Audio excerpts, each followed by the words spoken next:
Welcome back. The second conversation cycle is recorded in chapters 15 through 21. So, do Job's interlocutors add anything new? How does Job respond this go-round?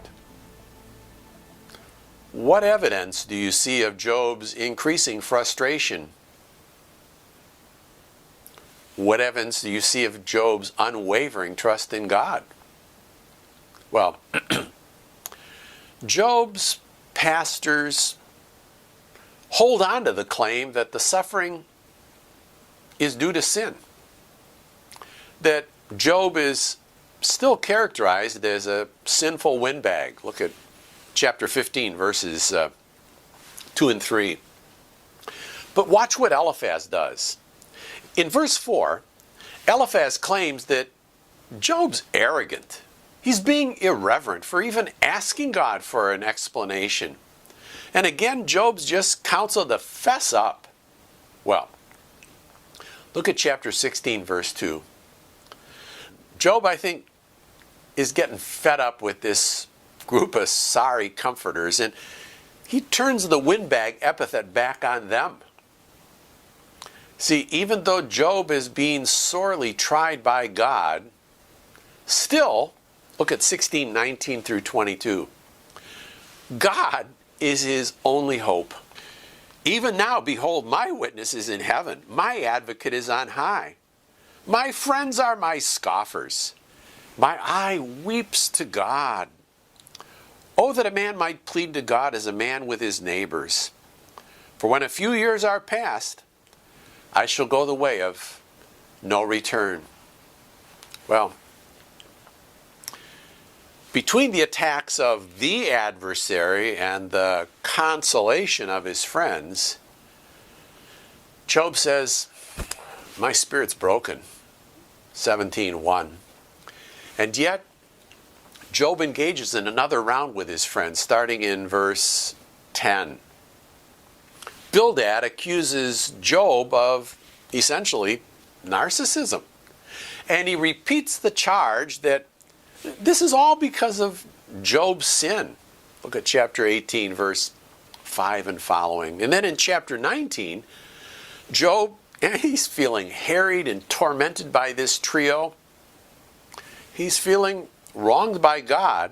And yet, look at 19:23.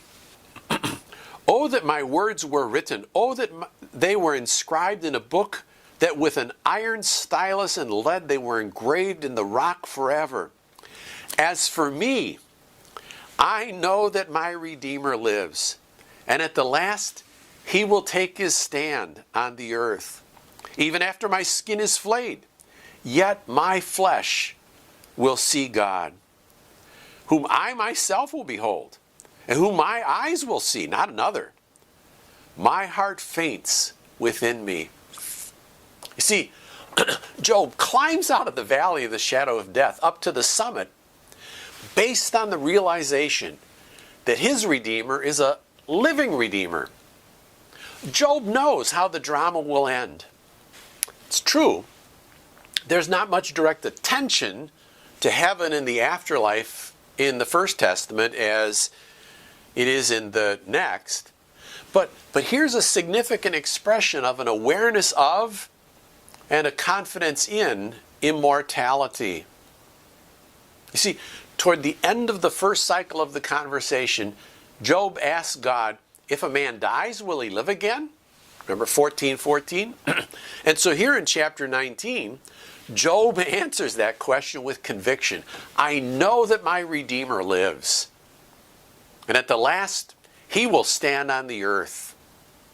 And he says, my eyes will behold him, not another. By the way, back in 2 Samuel chapter 12, the reference there, I agree, could be oblique. It could refer to nothing more than David's realization that in time he too will die just like his baby son. But it's expressed there as a consolation that David would see his son again someday. And so I think it's a confession of immortality there as well. Well, back to Job. Job's hope, his confident expectation lay in someone outside himself, a living Redeemer. Well, in chapter 20, Zophar pushes back, and the tenor of his argument is captured in his summation in verse 29. This is the wicked man's portion from God, the heritage decreed for him by God. In chapter 21, Job counters Zophar's premise that the exalting of the wicked is short and the joy of the godless is but for a moment, by Job observes, that many a wicked person lives to an old age and dies in comfort, and their heirs reap the proceeds of their corruption. See, Job concludes that all three of his friends are talking gibberish. Verse 34. How then will you comfort me with empty nothings? There's nothing left of your answers but falsehood. Think about that. We'll see you in a bit.